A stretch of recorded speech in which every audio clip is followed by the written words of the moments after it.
selamat siang saudara yang kekasih. Pada siang hari ini saya akan berbicara tentang pengantin Kristus atau pelacur. Saudara yang kekasih, pada waktu saudara menjadi orang Kristen, dosa saudara sudah dihapus sama Yesus. Pada waktu saudara menjadi orang Kristen, maka dosa-dosa saudara sudah dikeluarkan sama Yesus. Setelah dosa kita dikeluarkan sama Yesus, hanya ada dua pilihan.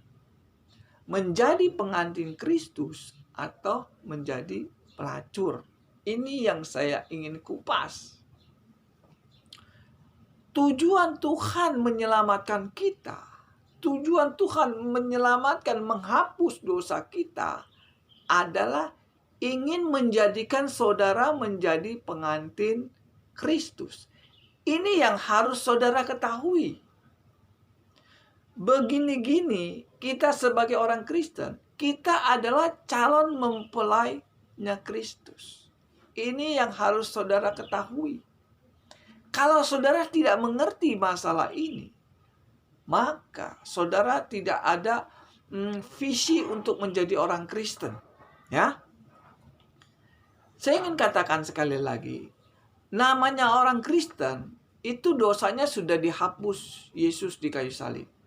Ya, setelah dosa kita dihapus di kayu salib, maka Tuhan ingin menjadikan saudara sebagai pengantin Kristus.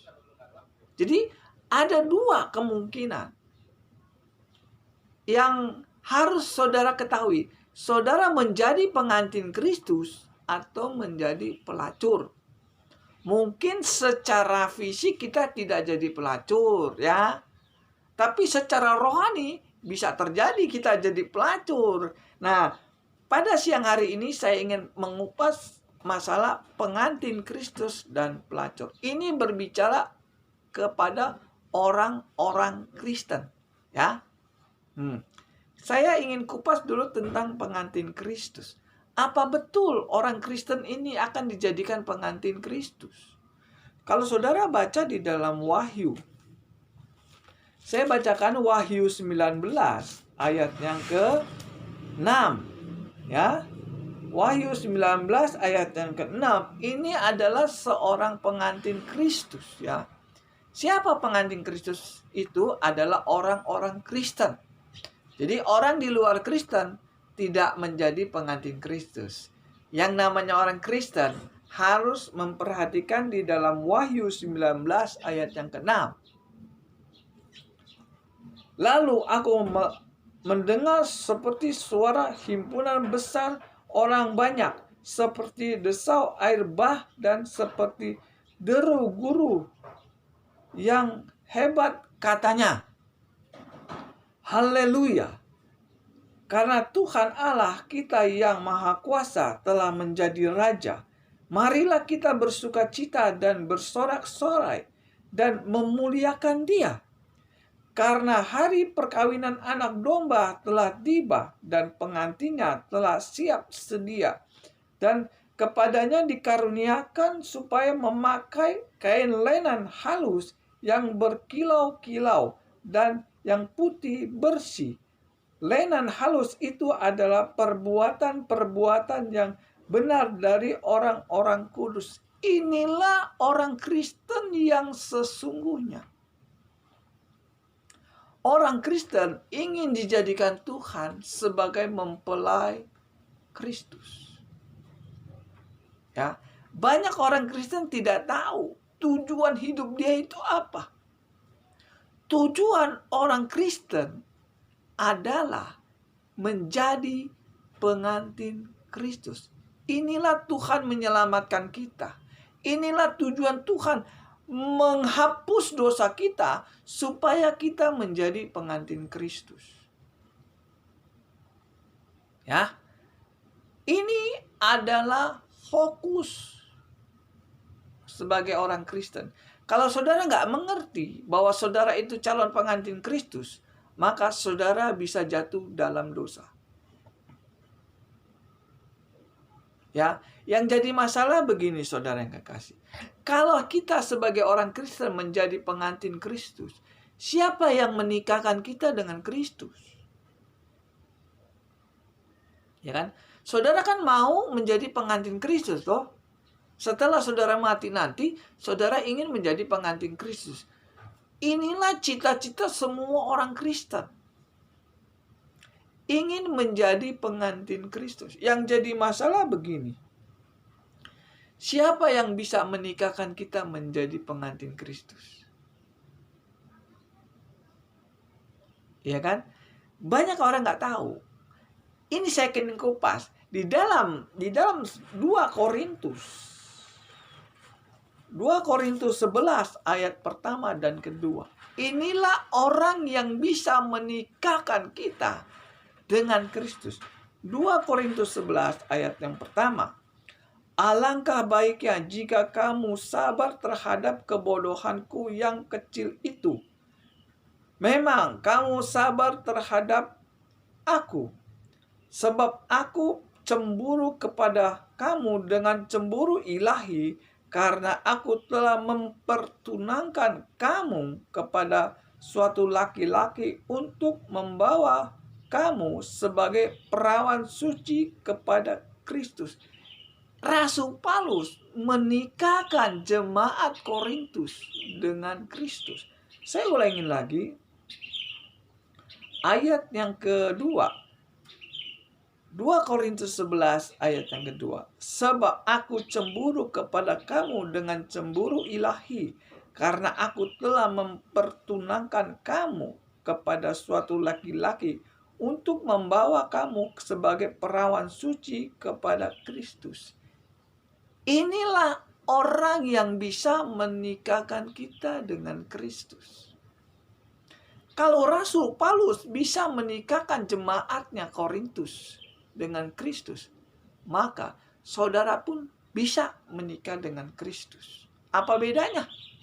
Jemaat Korintus sama kita. Sama-sama orang Kristen. Sama-sama Yesus Tuhannya. Maka kalau jemaat Korintus bisa menikah dengan Kristus, maka saudara pun bisa menikah dengan Kristus. Jemaat Korintus yang menikahkan dengan Korintus ada Rasul Paulus. Rasul Paulusnya sudah meninggal toh. Nah, sekarang siapa yang bisa menikahkan kita dengan Kristus? Itu permasalahannya. Rahasia apa? Kok jemaat di Korintus bisa menikah dengan Kristus? Rahasianya apa? Kenapa Rasul Paulus bisa menikahkan jemaat dengan Kristus? Kalau saudara baca di dalam 1 Korintus 2 ayat yang ke-16. Inilah rahasianya. Kenapa Rasul Paulus bisa menikahkan jemaat Korintus dengan Kristus? 1 Korintus 2 ayat yang ke-16. Sebab siapakah yang mengetahui pikiran Tuhan sehingga ia dapat menasihati dia? Tetapi kami memiliki pikiran Kristus. Kami memiliki pikiran Kristus. Rasul Paulus memiliki pikiran Kristus sehingga dia bisa menikahkan jemaat Korintus dengan Kristus. Ini rahasia besar, saudara yang kekasih. Saudara orang Kristen, di Korintus pun orang Kristen. Saudara akan menikah dengan Kristus. Wahyu 19 ayat yang ke-6 sampai ke-8. Di situ dikatakan perkawinan anak domba Allah. Siapa yang menikahkan dengan anak domba Allah? Yaitu orang Kristen. Nah, jadi kita sudah agak jelas nih, saudara yang kekasih. Tuhan menyelamatkan saudara. Tuhan menghapus dosa saudara. Tujuannya supaya saudara bisa menikah dengan Kristus. Nah, yang jadi masalah, siapa yang bisa menikahkan saudara dengan Kristus? Dibutuhkan hamba Tuhan. Hamba Tuhan yang memiliki pikiran Kristuslah yang bisa menikahkan saudara dengan Kristus. Ya, di sini di 1 Korintus 2 ayat yang ke-16, kami memiliki pikiran Kristus sehingga kami bisa menikahkan jemaat Korintus dengan Kristus. Di akhir zaman ini banyak hamba Tuhan nggak punya pikiran Kristus. Sehingga jemaatnya bingung mau kemana jalan tujuan hidupnya. Saudara perhatikan di akhir zaman ini. Orang-orang Kristen hidupnya bingung.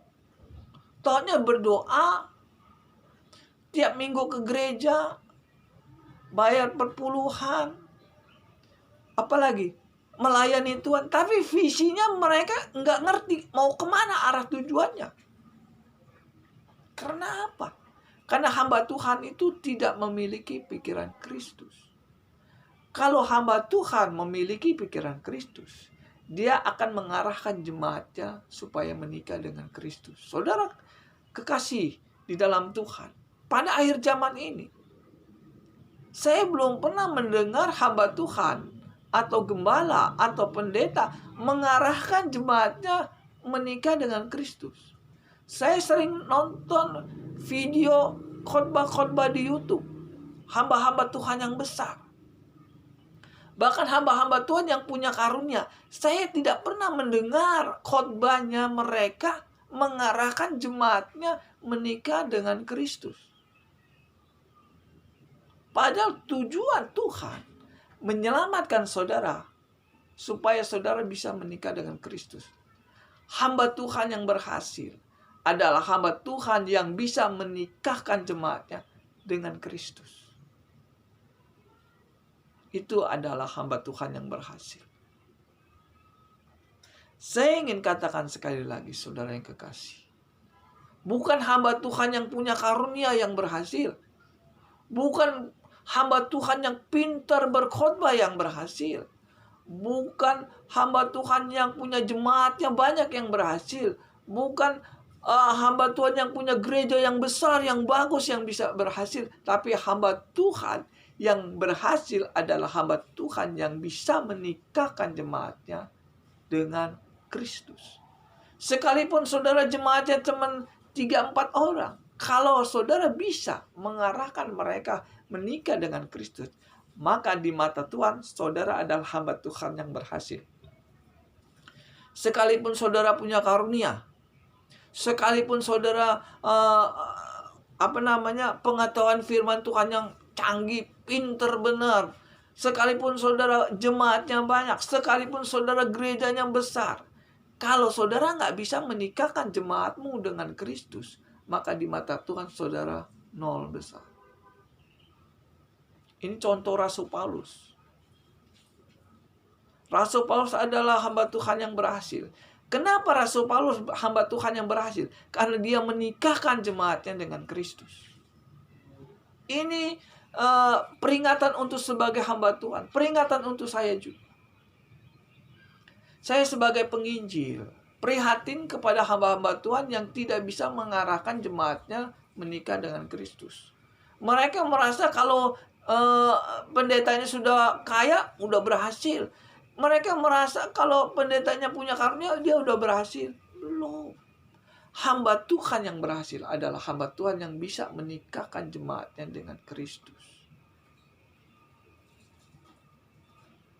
Saya nggak ngupas lebih dalam bagaimana caranya kita bisa menikah dengan Kristus. Itu ada kriterianya. Ya. Orang yang bisa menikah dengan Kristus, di situ dikatakan mereka bisa pakai baju yang putih, kain lainan halus. Itu berbicara tentang kekudusan. Kalau saudara baca di dalam Wahyu 19 ayat yang ke-6 sampai 9, kita baca saja, kita ulang lagi. Bagaimana caranya supaya kita bisa menikah dengan Kristus? Wahyu 19 ayat yang ke-8, saya bacakan langsung saja. Dan kepadanya dikaruniakan supaya memakai kain lainan halus yang berkilau-kilau dan yang putih bersih. Lainan halus itu adalah perbuatan-perbuatan yang benar dari orang-orang kudus. Jadi kalau saudara ingin menikah dengan Kristus, saudara harus hidup kudus. Firman Tuhan yang mengatakan, kalau saudara ingin menikah dengan Kristus, maka saudara harus hidup kudus. Wahyu 19 ayat yang ke-8. Ini rahasia besar yang susah diungkapkan di akhir zaman. Iblis takut kalau saudara tahu bahwa saudara itu pengantin Kristus. Iblis takut kalau saudara mengerti kalau saudara itu pengantin Kristus. Iblis takut. Kenapa? Kalau saudara jadi pengantin Kristus, saudara pasti masuk surga. Makanya saya ingin katakan di YouTube ini, ya, saudara sebagai orang Kristen menjadi pengantin Kristus. Apa itu pengantin Kristus? Orang Kristen yang hidupnya kudus. Itu yang layak menjadi pengantin Kristus. Siapa yang bisa menikahkan saudara dengan Kristus? Adalah hamba Tuhan yang punya pikiran Kristus. Hamba Tuhan yang hidupnya kudus lah yang dapat menikahkan saudara dengan Kristus. Selama hamba Tuhan itu hidupnya nggak kudus, selama hamba Tuhan itu hidupnya nggak benar, dia nggak bisa menikahkan saudara dengan Kristus. Jadi hamba Tuhan itu gampang. Sekolah Alkitab, setia sama gereja, jadi hamba Tuhan. Ya kan? Saudara perhatikan, teman saya ada. Baru sekolah Alkitab berapa tahun udah jadi gembala. Bingung saya. Inilah namanya hamba Tuhan yang asal jadi. Sehingga apa yang terjadi? Visi misinya kabur. Kalau saudara ingin menjadi hamba Tuhan, saudara harus punya pikiran Kristus. Saudara harus berani berbuat kebenaran. Katakan itu benar ya benar, katakan itu salah ya salah. Seorang hamba Tuhan yang hidupnya kudus, dialah yang bisa menikahkan jemaatnya dengan Kristus. Saudara perhatikan di akhir zaman ini. Ya. Apakah banyak hamba-hamba Tuhan yang hidupnya kudus? Susah. Susah untuk bertemu dengan hamba Tuhan hidupnya kudus. Kalau kita mencari hamba Tuhan yang pintar itu banyak. Ya. Saudara lihat di YouTube, hamba-hamba Tuhan yang pintar. Salah satunya ya saya ngomong apa ada, Eratus tuh pintar tuh. Stephen Tong. Philip Antopa. Yang punya karunia yang luar biasa. Siapa lagi? Gilbert semua lumayan dong. Banyak hamba Tuhan yang pintar. Banyak hamba Tuhan yang punya karunia yang luar biasa. Yang jadi masalah, apakah mereka hidupnya kudus? Kalau mereka tidak hidup kudus, mereka tidak bisa menikahkan saudara dengan Kristus. Saya tidak mengadu domba saudara yang kekasih. Saya ingin mengatakan yang benar ya benar, yang salah ya salah. Yang kudus ya kudus, yang nggak kudus ya nggak kudus. Saya ingin mengatakan gitu. Bahwa saudara itu menjadi pengantin Kristus. Tuhan menyelamatkan saudara. Tuhan menghapus saudara. Supaya saudara menjadi pengantin Kristus. Inilah visi seorang hamba Tuhan yang benar. Menikahkan jemaatnya dengan Kristus. Itu hamba Tuhan yang berhasil. Kalau berpuluh-puluh tahun kita menjadi orang Kristen, kita nggak ngerti masalah ini, pasti ada yang salah. Salah di jemaatnya, apa salah di hamba Tuhan yang tidak mau mengajarkan tentang kebenaran firman Tuhan. Tidak mau mengajar jemaatnya supaya bisa menikah dengan Kristus. Inilah orang Kristen yang sesungguhnya, bahwa orang Kristen diselamatkan untuk menjadi pengantin Kristus. Wahyu 19 ayat yang ke-6 sampai ke-8.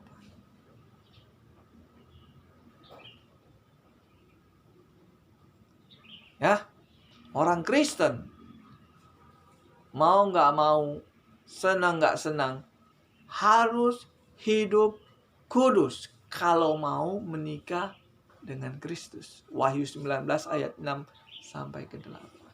Jadi hidup kudus itu sebagai orang Kristen itu penting. Inilah tujuan kita hidup menjadi orang Kristen.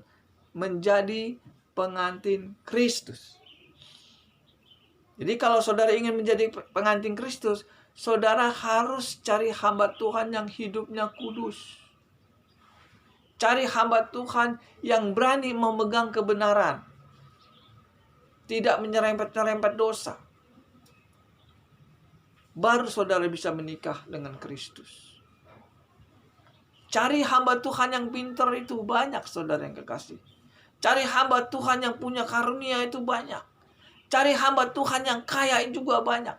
Cari gembala yang punya gerejanya besar banyak. Tapi untuk mencari hamba Tuhan yang punya pikiran Kristus, yang berani memegang kebenaran, yang berani hidupnya kudus, sangat susah. Iblis takut sama hamba Tuhan yang hidupnya kudus. Iblis takut dengan hamba Tuhan yang punya pikiran Kristus. Iblis takut sama hamba Tuhan yang berani memegang kebenaran firman Tuhan. Iblis nggak takut sama hamba Tuhan yang pintar. Iblis nggak takut punya hamba Tuhan yang punya karunia. Dia nggak takut. Tapi dia takut sama hamba Tuhan yang hidupnya kudus. Ini adalah calon pengantin Kristus. Nah, sekarang saya kupas yang nomor 2, itu pelacur. Jadi yang tadi saya ngomong, orang Kristen tuh hanya ada 2 alternatif. Dia menjadi pengantin Kristus atau menjadi pelacur. Kalau saudara baca di dalam Wahyu 17, ini berbicara tentang pelacur. Wahyu 17,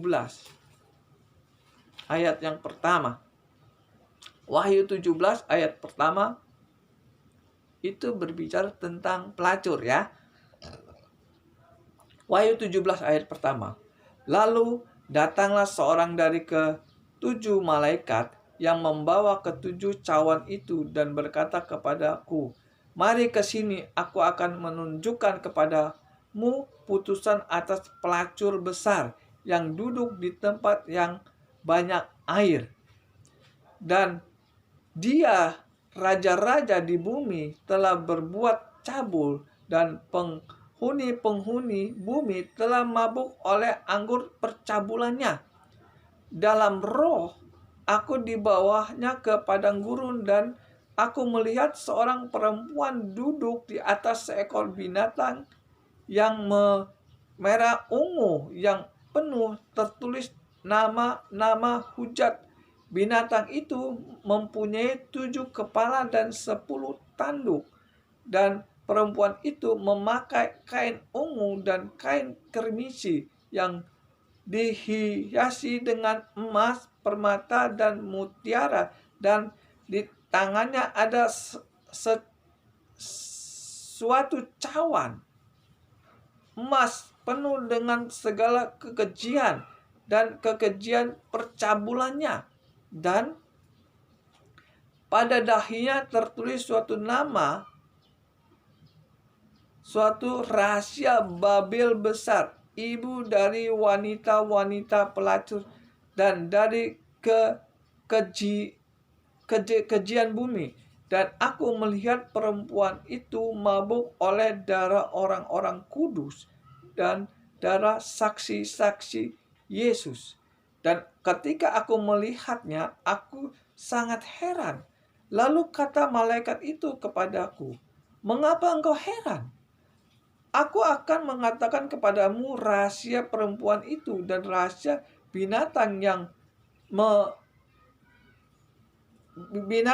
memikulnya, binatang yang berkepala 7 dan bertanduk 10.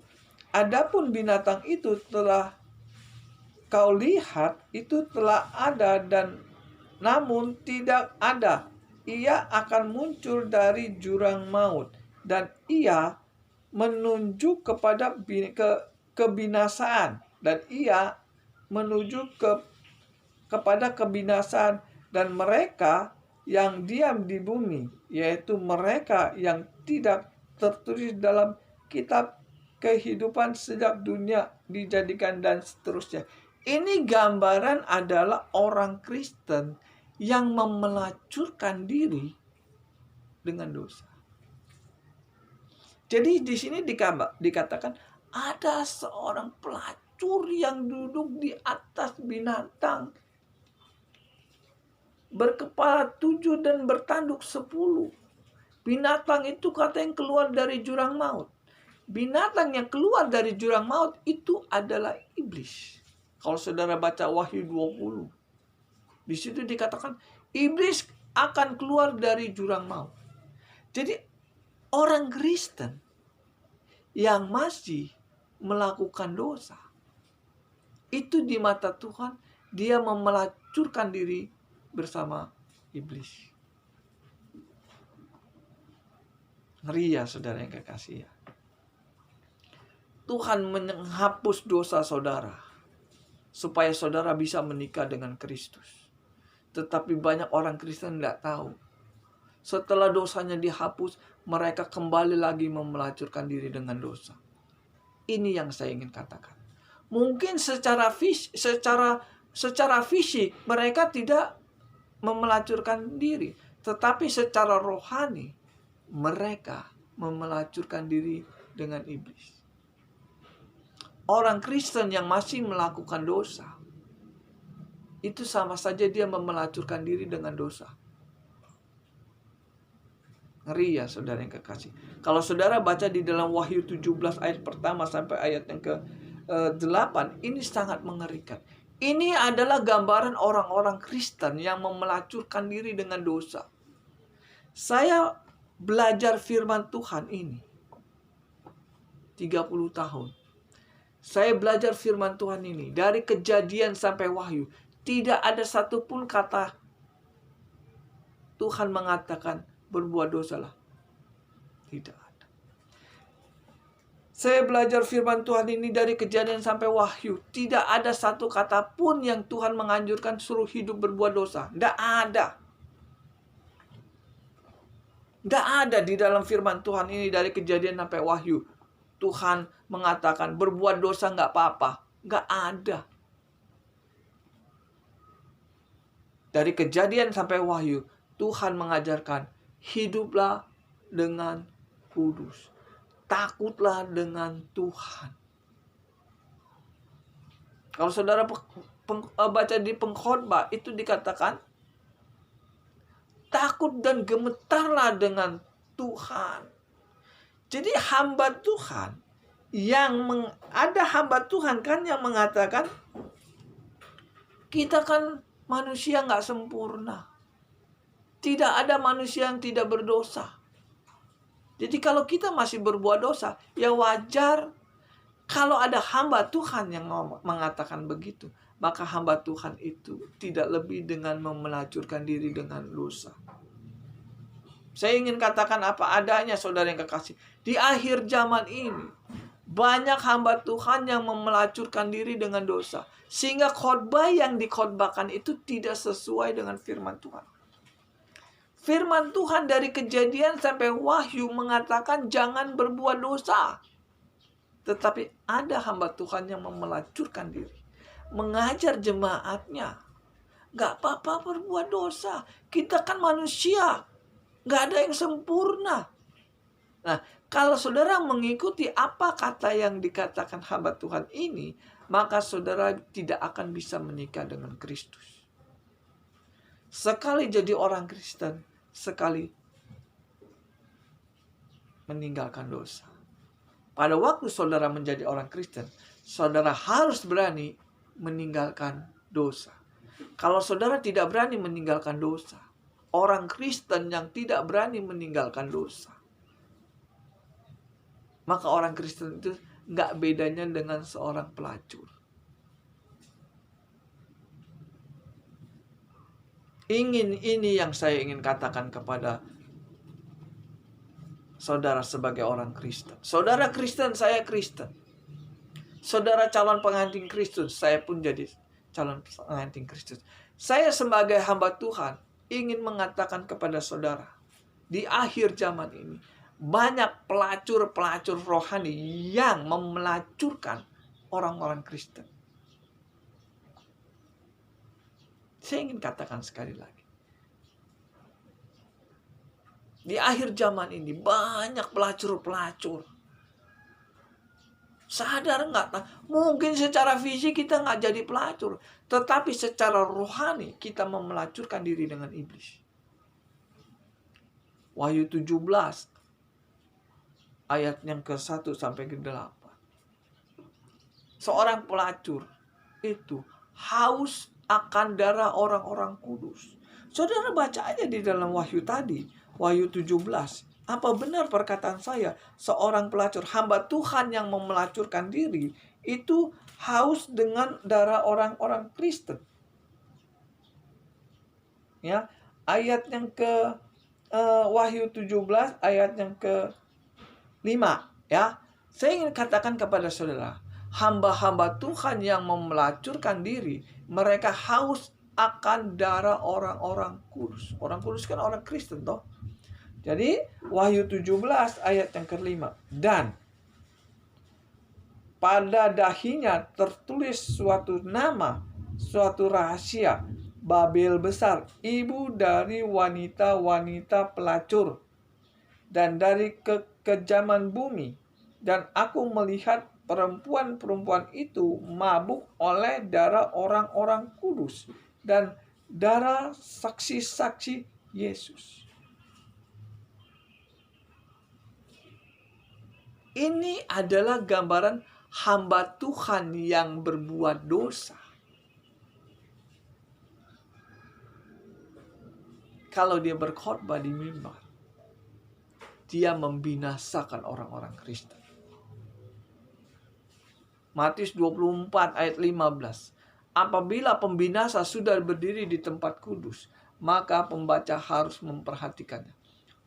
Matius 24 ayat 15. Ini adalah pelacur, hamba Tuhan yang hidupnya tidak benar, hidupnya masih berbuat dosa. Dia berkhotbah di mimbar, itu sama saja dia membunuh orang-orang kudus. Orang-orang kudus adalah orang-orang Kristen yang sudah dihapus dosanya. Saudara sebagai orang Kristen harus tahu masalah ini. Tidak semua hamba Tuhan itu tulus melayani Tuhan. Tidak semua. Saya pengalaman saudara menjadi hamba Tuhan. Teman saya banyak hamba Tuhan. Saya ingin buka rahasianya, biar saudara tahu. Tidak semua hamba Tuhan itu hidupnya kudus. Ada hamba Tuhan yang menikahkan, yang menghamili jemaatnya, tapi tetap berkhotbah. Ada, saya tahu. Apakah layak hamba Tuhan yang menghamilkan jemaatnya bisa menjadi hamba Tuhan kembali? Tidak layak. Mungkin di mata jemaat, namanya manusia berbuat dosa nggak apa-apa. Tapi di mata Tuhan, itu sudah menjadi pelacur. Betapa bahayanya, betapa mengerikannya kalau hamba Tuhan itu berbuat dosa, tapi masih berkhotbah. Ada. Saya tahu, makanya saya berani berkata begini. Dia menghamili jemaatnya, tapi dia tetap masih menjadi hamba Tuhan. Tetap menjadi gembala. Jemaatnya ratusan. Saya tidak mengadu domba. Saya ingin mengajarkan yang benar. Supaya saudara, jangan sampai saudara menjadi sasaran mereka. Saya tidak sebut sama. Teman saya tahu. Makanya saya ingin peringatan sebagai saudara sebagai orang Kristen. Jangan terlalu percaya dengan omongan hamba Tuhan yang cek hamba Tuhan itu benar nggak di mata Tuhan. Saudara kan sudah berpuluh-puluh tahun jadi orang Kristen. Kalau hamba Tuhan itu hidupnya nggak benar, keluar.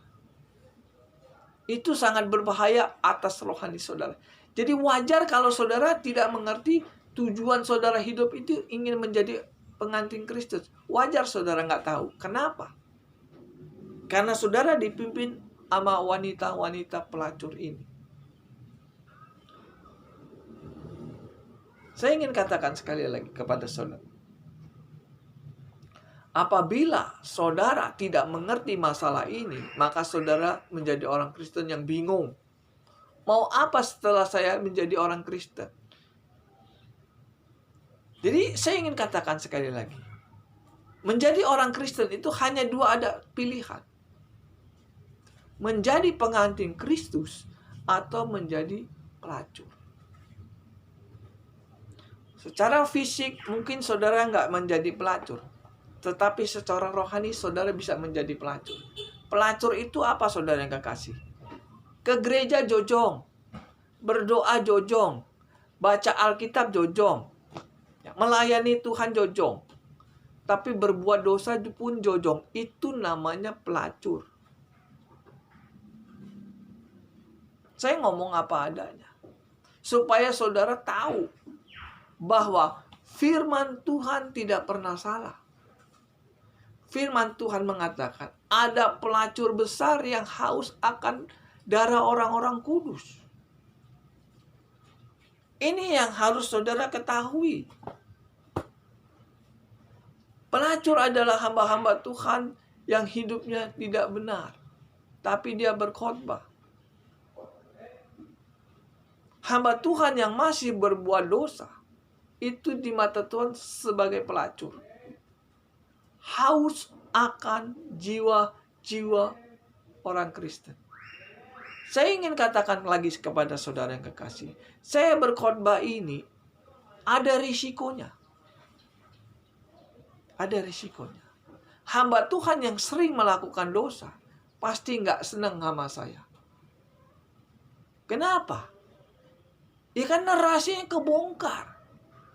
Tujuannya bukan untuk membawa saudara masuk ke surga, tapi tujuannya mereka membawa saudara ke neraka. Ngomongnya manis, khotbahnya hanya gombal. Hamba Tuhan yang hidup yang tidak kudus, dia tidak layak menjadi hamba Tuhan. Hamba Tuhan yang hidupnya berkelimpangan dengan dosa, hamba Tuhan itu sudah memelacurkan diri dengan iblis. Saya ingin katakan sekali lagi di akhir zaman. Di akhir zaman ini, iblis tidak diam. Iblis tidak senang saudara masuk surga. Iblis tidak senang saudara menikah dengan Kristus. Maka dia pakai segala cara untuk menggagalkan saudara menikah dengan Kristus.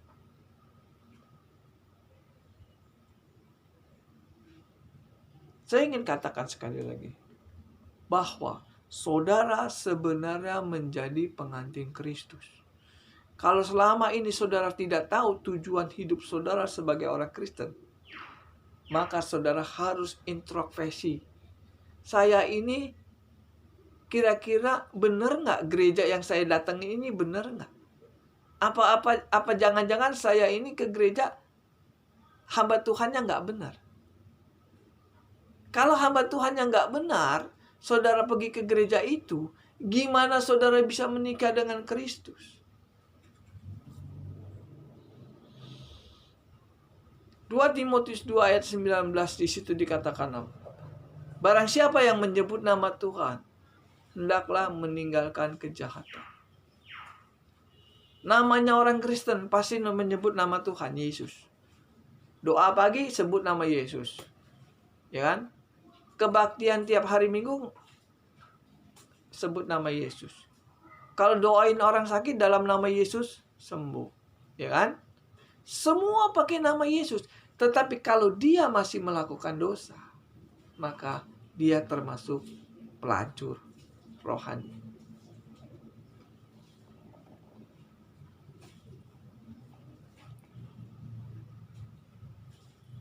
Jarang orang mau mengundang saya khotbah di gereja. Karena apa? Karena khotbah saya begini. Apa yang ada di firman itu yang saya sajikan kepada saudara. Saya ingin katakan sekali lagi, saya belajar firman Tuhan dari Kejadian sampai Wahyu. Tidak ada satu kata pun yang Tuhan katakan berbuat dosa. Silakan berbuat dosa. Tidak ada satu pun ayat yang Tuhan mengatakan suruh melakukan dosa. Tidak ada satu ayat. Tetapi ada hamba Tuhan yang mengatakan, kita kan manusia yang berbuat dosa. Tidak ada manusia yang nggak berbuat dosa. Pasti berbuat dosa. Ini hamba Tuhan yang berbahaya. Secara tidak sadar, hamba Tuhan ini menganjurkan saudara memelacurkan diri dengan dosa. Ya. Jadi saudara, kalau saudara berpuluh-puluh tahun menjadi orang Kristen, saudara masih berbuat dosa, itu nggak beda dengan pelacur secara rohani. Jadi jangan harap saudara bisa masuk surga. Jangan harap saudara bisa menikah dengan Kristus kalau saudara hidupnya tidak kudus. Orang berbohong hidupnya kudus nggak? Nggak kudus. Orang yang maling hidupnya kudus nggak? Nggak kudus. Orang yang nggak adil, hidupnya nggak adil, mau menang sendiri, hidupnya kudus nggak? Nggak kudus. Inilah ciri-ciri orang yang hidupnya tidak kudus. Saya ingin katakan, orang Kristen yang memelacurkan diri, ciri-cirinya di 1 Korintus 6. Ayatnya ke 9 ya. Ciri-ciri orang Kristen yang hidupnya tidak kudus. 1 Korintus 6 ayat yang ke-9. Atau tidakkah kamu mana? Bentar ya saudara, saya bacanya agak rabun dikit. 1 Korintus 6 ayat yang ke-9. Atau tidak tahukah kamu bahwa orang-orang yang tidak adil tidak akan mendapat bagian dalam kerajaan surga? 1 Korintus 6 ayat yang ke-9. Tidakkah kamu tahu bahwa orang-orang yang tidak adil tidak mendapatkan bagian dari dalam kerajaan surga? Jadi kalau orang yang gak adil, itu termasuk orang yang gak hidupnya kudus. Hidupnya gak kudus. Namanya adil itu apa saudara yang kekasih? Pada waktu saya susah, saudara nolong saya. Itu adil. Ya, ini namanya adil itu ini. Pada waktu saya susah, saudara nolong saya. Setelah saudara berhasil, setelah saya berhasil, terbalik ya, setelah saya berhasil, saudara dalam kesusahan, maka saya menolong saudara. Ini yang dinamakan adil. Kalau saya susah, saudara nolong saya. Setelah saya kaya, saudara susah, saya nggak nolong saudara. Itu dikatakan nggak adil. Betul nggak? Betul. Jadi kalau ada orang yang tidak tahu balas budi, ya kasar ngomongnya itulah. Orang yang tidak tahu balas budi, itu namanya orang yang nggak adil. Nggak tahu diri lah kasar ngomongnya. Ini banyak terjadi di gereja. Saya ngomong apa adanya. Pada waktu gereja dalam kesusahan keuangan, ingin bangun gereja, ingin beli tanah, dia minta sumbangan kepada jemaat toh. Ada yang sumbang 10 juta, 5 juta, 1 miliar. Ada yang sumbang tanahnya untuk bangun gereja dan sebagainya. Setelah gereja itu besar, berkatnya berkelimpahan. Kalau jemaat yang bantu gereja itu dalam kesusahan, hamba Tuhannya tutup mata, pura-pura nggak tahu, nggak mau menolong jemaat yang sudah bantu gereja tersebut, maka itu yang dinamakan gereja itu nggak adil. Itu yang dinamakan hamba Tuhan itu nggak adil. Jangan muntang-muntang ngomongnya semua berkat dari Tuhan. Betul dari Tuhan. Tapi sumbernya kan dari jemaat yang bantu.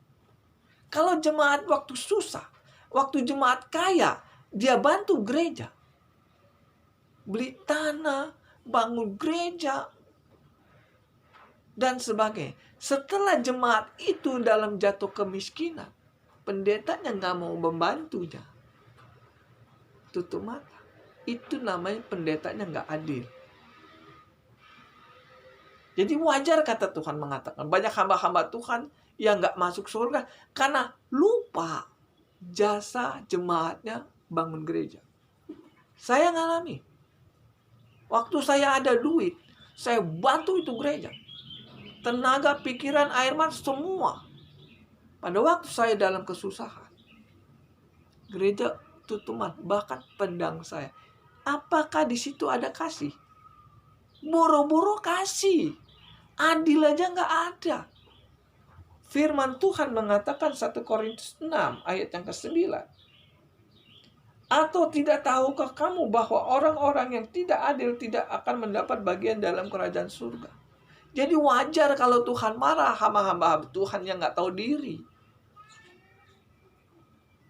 Ini firman Tuhan, saudara.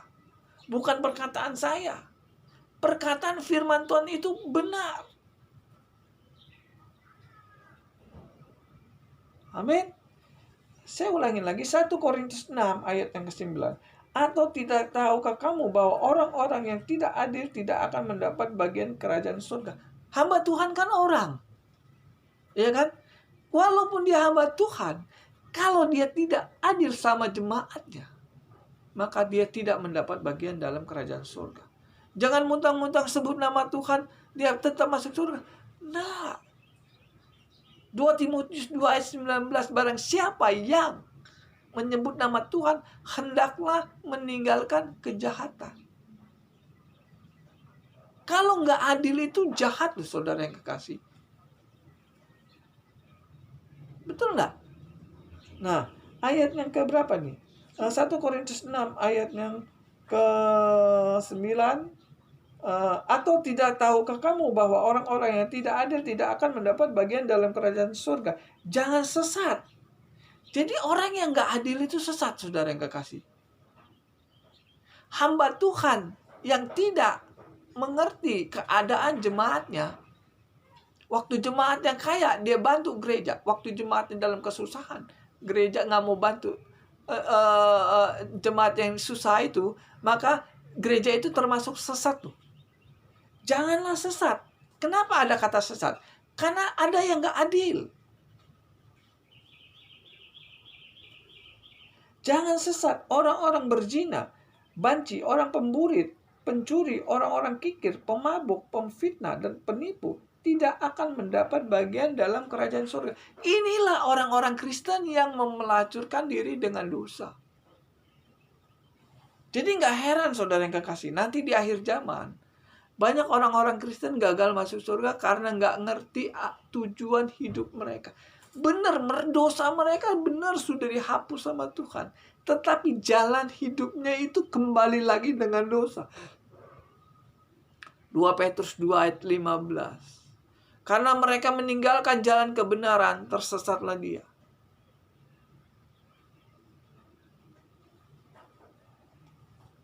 Yohanes 8 ayat 12. Yesus berkata, akulah terang dunia. Barang siapa yang mengikuti aku, ia akan mendapatkan terang. Saudara baca aja. Yohanes 8 ayat yang ke-12. Yohanes 8 ayat 12. Maka Yesus berkata pula kepada orang banyak, katanya, akulah terang dunia. Barang siapa mengikuti aku, ia tidak akan berjalan dalam kegelapan, melainkan ia akan mempunyai terang hidup. Jadi hamba Tuhan, orang Kristen yang hidupnya nggak adil, berzina, pencuri, pemabuk, dan sebagainya, dia tidak berjalan di dalam terang firman Tuhan. Firman Tuhan yang diberitakan dengan benar, itu seperti lampu. Khotbah yang benar, kalau kita dengar, itu seperti terang. Kita tahu khotbah yang benar. Oh, ternyata ini saya salah nih. Saya salah pilih gereja nih. Oh, saya salah pilih pendeta nih. Kalau khotbahnya benar, mereka kita kebuka nih. Nah, apa yang saya khotbahkan ini sesuai dengan firman Tuhan. Sehingga saudara tahu mana hamba Tuhan yang benar, mana hamba Tuhan yang nggak benar. Mana hamba Tuhan yang adil, dan mana hamba Tuhan yang tidak adil. Mana hamba Tuhan yang bisa menikahkan saudara dengan Kristus, dan mana hamba Tuhan yang memelacurkan saudara dengan dosa. Jadi saya ingin katakan kepada saudara yang kekasih. Kalau ada hamba Tuhan yang mengatakan, kita ini kan manusia, nggak ada yang sempurna, kita masih berbuat dosa dan sebagainya, itu bukan hamba Tuhan, itu pelacur rohani. Kalau saudara dipimpin oleh hamba Tuhan seperti ini, tidak mungkin saudara bisa menikah dengan Kristus. Mendengar aja nggak ada bagaimana saudara bisa menikah dengan Kristus. Saya sebagai hamba Tuhan ingin katakan kepada saudara, tujuan saudara menjadi orang Kristen ialah menikah dengan Kristus. Orang yang menikah dengan Kristus hidupnya kudus. Wahyu 19 ayat 8. Pengantin itu pakai baju putih lenan halus. Itu berbicara tentang kehidupan orang-orang kudus. Kalau hamba Tuhan hidupnya nggak kudus, hamba Tuhan yang nggak adil di dalam memimpin gereja, gimana jemaatnya bisa hidup kudus? Saya ingin katakan sekali lagi kepada saudara, tidak semua orang Kristen bisa masuk surga. Tidak semua hamba Tuhan bisa membawa saudara ke jadi pengantin Kristus. Hamba Tuhan yang benar adalah hamba Tuhan yang bisa menikahkan saudara dengan Kristus. Kalau saudara berpuluh-puluh tahun menjadi orang Kristen, tidak pernah diajarkan supaya saudara menikah dengan Kristus, hamba Tuhan itu diragukan.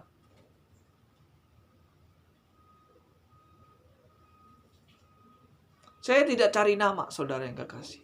Saya khotbah ini adalah tujuannya untuk meluruskan yang salah. Saya tidak cari nama. Saya tidak mencari ribut sama hamba-hamba Tuhan. Saya tidak menggurui hamba-hamba Tuhan yang senior. Saya tidak menggurui mereka. Saya hanya meluruskan yang salah supaya jadi benar. Mumpung saya masih bisa khotbah di YouTube, mumpung saya masih bisa sehat, mumpung saya bisa berbicara, saya berbicara untuk kemuliaan Tuhan. Saya berbicara untuk pekerjaan Tuhan. Saya berbicara untuk memperbaiki yang salah. Supaya saudara bisa menikah dengan Kristus. Saya tidak peduli saudara siapa. Saya tidak peduli. Yang penting tugas saya memberitakan kebenaran firman Tuhan. Apa yang saya dapat, saya keluarkan itu untuk saudara. Tidak ada ambisi untuk mencari nama. Tidak ada ambisi sama sekali. Saya berkhotbah di sini, di YouTube ini, hanya untuk meluruskan yang salah. Bahwa saudara, sebagai orang Kristen, tujuannya menjadi pengantin Kristus. Dua pilihan. Menjadi pengantin Kristus atau menjadi pelacur. Kalau saudara sudah mendengar YouTube saya, saudara teliti, apakah perkataan khotbah saya di YouTube ini benar atau tidak? Kalau tidak benar, jangan didengar. Tapi kalau perkataan saya ini benar, tolong diteliti. Ini bukan untuk saya. Ini untuk saudara. Amin.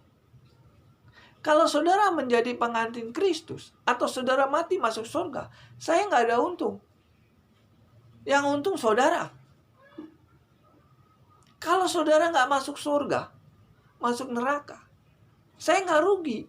Yang rugi saudara. Jadi untung rugi di tangan saudara. Saya hanya menjalankan tugas sebagai hamba Tuhan. Mengatakan bahwa kita menjadi orang Kristen hanya dua pilihan. Menjadi pengantin Kristus, hidup kudus, atau menjadi pelacur, hidup berdosa. Saudara, saya ingatkan kepada saudara, jangan terlalu senang dengan khotbah yang manis-manis, ya. Jangan senang dengan khotbah yang khayalan. Kalau saudara senang dengan khotbah yang manis-manis, saudara bisa sakit, apa itu kencing manis? Diabetes ya, kencing manis. Jadi kalau saudara senang dengar khotbah yang enak-enak, percaya saja masuk surga, mujizat masih ada, Tuhan pasti berkati, dan sebagainya, maka saudara akan menjadi penyakit diabetes. Saudara perhatikan, kalau saudara sering mendengar khotbah yang manis-manis, saudara tidak takut berbuat dosa. Jojong aja berbuat dosa. Buktinya saudara yang kekasih, banyak orang Kristen yang nggak adil kan? Hamba Tuhan yang nggak adil kan banyak di gereja. Saya ngomong apa adanya. Jemaatnya tambah bangkrut, pendetanya semakin kaya. Ya saya ngomong apa adanya. Apa adanya ini. Waktu jemaatnya kaya berkelimpahan, dia minta tolong jemaatnya. Kalau jemaatnya nggak mau nolong, dikatakan pelit. Dikatakan nggak ada kasih. Tetapi setelah jemaatnya nolong, bantu gereja ratusan juta, bahkan miliaran. Jemaatnya jatuh bangkrut. Sedikit pun nggak ada kasihan sama jemaat yang sudah bantu gereja kita. Apakah itu namanya hamba Tuhan? Mungkin di mata jemaatnya dia hamba Tuhan bagus. Bisa bangun gereja yang besar, jemaatnya semakin banyak dan sebagainya. Tetapi di mata Tuhan, dia adalah seorang pelacur yang tidak ada keadilan terhadap jemaatnya sendiri. Bagaimana dia mau melayani Tuhan sama jemaatnya aja dia nggak adil. Saya bisa khotbah gini karena saya mengalami. Sudah sekolah Alkitab, mengalami, tambah mateng lah saya. Prosesnya pahit. Saya menjadi hamba Tuhan. Itu di proses Tuhan itu pahit sekali. Tapi itu obat. Sehingga saya mengerti isi hati Tuhan. Gimana rasanya dikhianatin. Kenapa bisa Tuhan marah? Karena banyak hamba Tuhan mengkhianati dia. Sadar atau tidak sadar. Sekarang saya ingin tanya kepada saudara. Di akhir zaman ini. Banyak hamba Tuhan yang ngatur Tuhan. Bukan Tuhan yang ngatur dia. Namanya hamba Tuhan di akhir zaman ini. Saya ingin katakan. Mereka mengatur Alkitab. Alkitab mengatakan A. Alkitab mengatakan suruh hidup kudus. Nggak usah hidup kudus. Nggak ada itu. Itu kan hanya di Alkitab. Aslinya kan. Alkitab dari Kejadian sampai Wahyu. Itu mengajarkan kita. Supaya kita hidup kudus. Hidup kudus itu apa saudara yang kekasih? Hidupnya adil, nggak maling, nggak curi. Nggak nipu. Nggak berzina. Saya ingin katakan kepada saudara yang kekasih, kalau saudara main perempuan di luar tanpa sepengetahuan istri, itu dinamakan pelacur.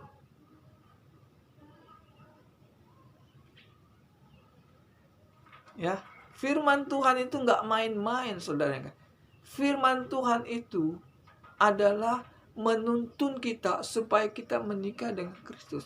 Sekarang yang jadi masalah, kita mau mengikuti firman Tuhan atau mengikuti orang lain. Kalau saudara mau mengikuti firman Tuhan, hidup kudus, maka saudara akan menikah dengan Kristus nanti setelah mati. Tapi kalau saudara mengikuti hamba Tuhan yang nggak benar, yang mengajarkan bahwa kita kan manusia, bla bla bla, maka saudara setelah mati saudara nggak menjadi pengantin Kristus, maka saudara akan masuk dalam api neraka.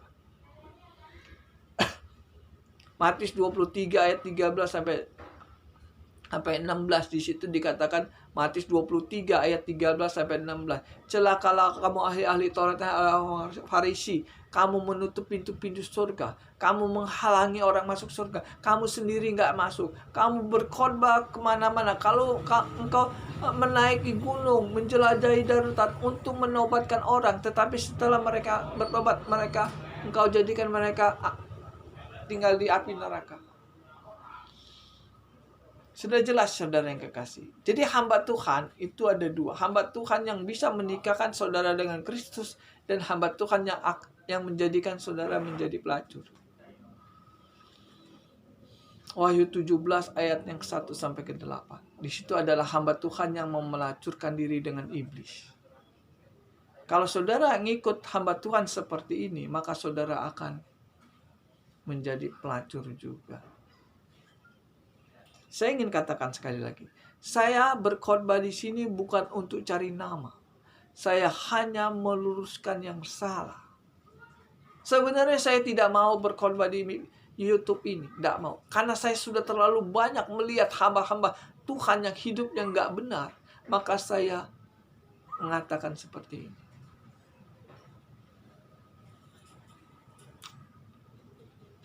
Saya tidak iri dengan hamba Tuhan yang besar. Saya tidak iri dengan hamba Tuhan yang punya karunia. Saya tidak iri dengan hamba Tuhan yang punya nama, yang ngajarnya pintar-pintar. Saya tidak iri, saya nggak peduli masalah itu.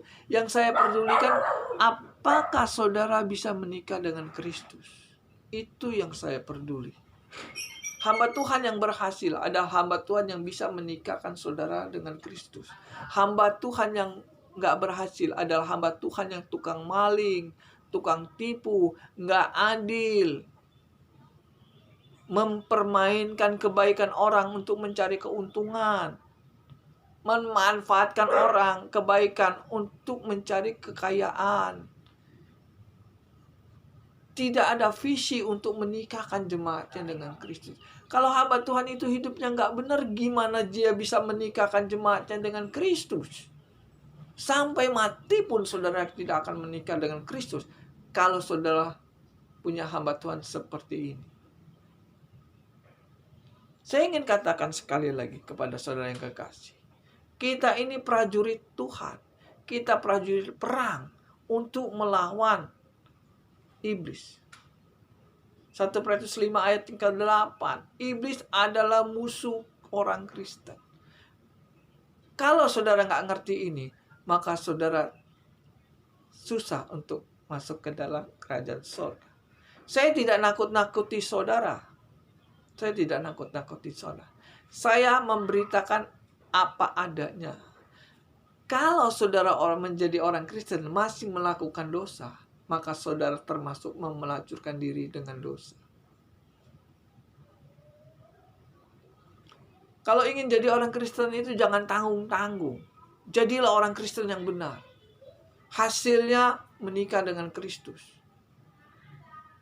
Kalau saudara tanggung-tanggung menjadi orang Kristen, itu timbulnya Tuhan menerima saudara masuk surga susah. Rajin ke gereja, rajin berdoa. Bantu gereja, khotbah di mana-mana, tapi masih melakukan dosa. Itu adalah orang Kristen yang ragu-ragu. Setelah mati, Tuhan pun ragu menerimanya di surga. Jadi saya ingin katakan kepada saudara, kalau saudara ingin menjadi orang Kristen, jadilah orang Kristen yang benar, sesuai dengan Alkitab. Kalau saudara salah pilih gereja, kalau saudara salah pilih pendeta atau salah pilih hamba Tuhan, hubungin saya. Saya buka semua. Saya nggak cari nama. Sini kesaksian ya. Kesaksian saya. Saya lagi tuh pernah dikasih uang perpuluhan sama jemaat. Jemaat ada. Saya kan penginjil. Dia dengar cerita khotbah saya. Dia bilang, kok jadi perpuluhan boleh nggak saya kasih saya perpuluhan dia kasih saya. Saya bilang saya terima aja karena saya hamba Tuhan. Kan kamu mau menjalankan perintah Tuhan suruh bayar perpuluhan. Nah, kamu berikan kepada saya terima. Tapi ingat, suatu saat dalam kesusahan, kamu datang dalam kesusahan, lu datang ke saya ya. Nanti uang perpuluhan tuh gue kembaliin lagi ke lu. Nah, bayarlah dia uang perpuluhan. Setahun lebih lah, hampir 2 tahun dia bayar perpuluhan sama saya. Kumpulin tuh uang perpuluhan dia. Suatu saat dia dalam kesusahan, usahanya nggak nutup, nggak muter, uangnya nggak puter. Lalu datang sama saya. Kok apa? Dia bilang gini, gue butuh duit. Kenapa? Usahanya kurang jalan, ini. Oh ya, nanti uang perpuluhan saya kembaliin lagi semua uang perpuluhan dia. Nih uang perpuluhan yang selama lu bayar, berikan kepada saya. Ini kan bukan uang perpuluhan, kan bukan punya saya, dia bilang. Nama yang uang perpuluhan kan punya Tuhan. Lu kan anak Tuhan, lu dalam kesusahan. Ini uang perpuluhan lu gue kembaliin lagi. Nah, selesai urusan dia. Urusan saya juga udah selesai kan? Lalu istri saya ngomong sama saya, kok kalau lu jadi pendeta kayaknya nggak bisa kaya ya. Uang yang sudah lu dapat, lu kembaliin lagi kepada dia. Gimana lu bisa kaya? Sekarang saya mau tanya, kalau lu mau kaya, lu kerja. Lu jadi pengusaha, baru lu bisa kaya. Namanya jadi hamba Tuhan, ya nggak bisa kaya. Uang itu bukan uang kita, uang Tuhan. Anak Tuhan dalam kesusahan, ya gue pulangin aja lah. Nggak mau pusing saya. Saya kan hamba Tuhan. Namanya hamba Tuhan mana bisa kaya. Uangnya kan bukan uang kita, bukan uang saya, uang Tuhan. Jadi kalau anak Tuhan lagi membutuhkan, ya saya kasih aja, nggak usah pusing. Saya nggak mau tahan-tahan. Nah, Makanya istri saya bilang, udahlah kau lah nggak usah jadi pendeta lah. Kenapa? Pasti lu susah. Iya, gue tanya, ini uang bukan uang saya, uang Tuhan. Anak Tuhan lagi butuh, ya saya kasih aja, selesai. Udah. Kalau lu mau kaya, lu usaha. Fair. Iya kan? Fair kan? Sekarang saya tanya kepada saudara, kalau saudara pegang uang perpuluhan, itu uang siapa? Uang saudara apa uang Tuhan? Uang Tuhan. Nah, kalau ada anak Tuhan dalam kesusahan, bapaknya nolong nggak? Iya, nolong. Logikanya kan gitu kan? Matius 25 ayat 33, pada waktu aku sakit, aku lapar, aku tidak ada tempat tinggal. Ya kan? Engkau memberi aku uang semua. Uangnya dari mana? Uang Tuhan. Uang Tuhan uang apa? Uang perpuluhan. Jadi kalau ada hamba Tuhan, jemaat yang dalam kesusahan, pada waktu gereja itu butuh dana, jemaat bantu gereja. Suatu saat jemaat itu dalam kesusahan, gereja itu atau pendeta itu tidak mau mengembalikan, menolong jemaat yang sudah bantu gereja itu, maka hamba Tuhan itu jahat di mata Tuhan. Sehingga Matius 25 ayat 41 sampai 46, Tuhan mengatakan, nyala engkau gak masuk surga. Kenapa? Karena pada waktu aku lapar, kamu tidak beri aku makan. Pada waktu haus, engkau tidak beri aku minum. Jadi hamba Tuhan seperti ini banyak gak? Banyak. Jemaat bayar perpuluhan, dia tampung. Jemaat yang bayar perpuluhan dalam kesusahan, dia tutup mata. Nah itu kalau terjadi, itu dikatakan apa? Nggak adil. Nah, hamba Tuhan seperti inilah yang memelacurkan diri dengan iblis. Sekarang saya tanya kepada saudara, hamba Tuhan itu harus mengikuti Alkitab atau Alkitab yang mengikuti hamba Tuhan? Harusnya hamba Tuhan itu mengikuti apa yang dikatakan Alkitab. Di akhir zaman ini, sekarang ini, Alkitab yang harus mengikuti apa kata pendeta. Alkitab mengatakan A, pendeta bilang enggak, B. Nah, itu terjadi di akhir zaman. Kenapa saya berkhotbah seperti ini? Karena ini terjadi. Kalau nggak terjadi, saya nggak akan khotbah seperti ini. Jangan pura-pura nggak tahu. Semua udah tahu. Banyak hamba-hamba Tuhan yang menyalahgunakan firman Tuhan untuk mencari keuntungan. Jangan pura-pura nggak tahu. Udah terjadi. Cuman nggak ada yang berani mengatakan ini. Saya berani mengatakan ini. Karena apa? Karena saya nggak mau disalahin Tuhan.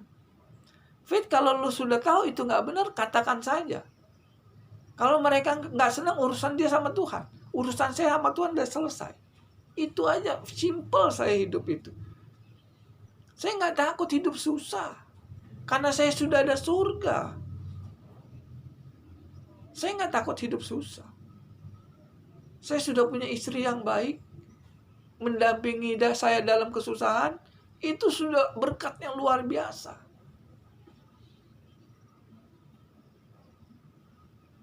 Inilah firman Tuhan di akhir zaman, bahwa saudara akan menikah dengan Kristus kalau saudara benar di hadapan Tuhan.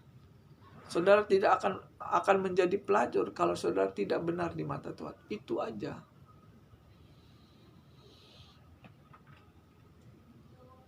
Kalau saudara kurang jelas masalah ini, saudara bisa hubungi saya. Saya tidak cari nama, saya tidak mencari musuh. Saya nggak cari musuh. Saya hanya memberitakan firman Tuhan apa adanya, supaya saudara bisa menikah dengan Kristus. Cari hamba Tuhan yang berani melakukan kebenaran. Cari hamba Tuhan yang tidak mata duitan. Cari hamba Tuhan yang hidupnya kudus. Maka saudara bisa menikah dengan Kristus. Selama hamba Tuhan itu masih mata duitan, selama hamba Tuhan itu tidak mau hidup kudus, selama hamba Tuhan itu licik, maka saudara tidak bisa menikah dengan Kristus. Untuk menikah dengan Kristus dibutuhkan seorang hamba Tuhan. Jadi jemaat itu, orang Kristen itu serba susah. Mau ke gereja, nanti dimanfaatin nama pendetanya. Nggak ke gereja, nggak ngerti Alkitab. Serba salah orang-orang Kristen itu sebenarnya. ke gereja ini, duitnya sudah dimakan, pindah ke gereja B, dimakan juga, pindah ke C, dimakan juga. Akhirnya dia pernah mengatakan sama saya begini, gak ada namanya pendeta itu benar fit, dia bilang. Ada kalau kamu mau cari dengan sabar. Kita berdoa. Tuhan, terima kasih atas firman-Mu pada siang hari ini. Engkau mengatakan mana itu pengantin Kristus dan mana itu pelacur. Tuhan, berikan keberanian kepada saya untuk memberitakan kebenaran yang sebenar-benarnya. Berkati YouTube ini untuk mendapatkan kemuliaan-Mu, untuk menjelaskan bahwa Engkau masih peduli dengan orang-orang Kristen. Beritakan kebenaran yang benar. Kiranya YouTube ini menjadi terang bagi orang-orang yang ingin menikah dengan Kristus. Terima kasih Tuhan. Kami serahkan doa ini di dalam nama Yesus Kristus. Haleluya. Amin.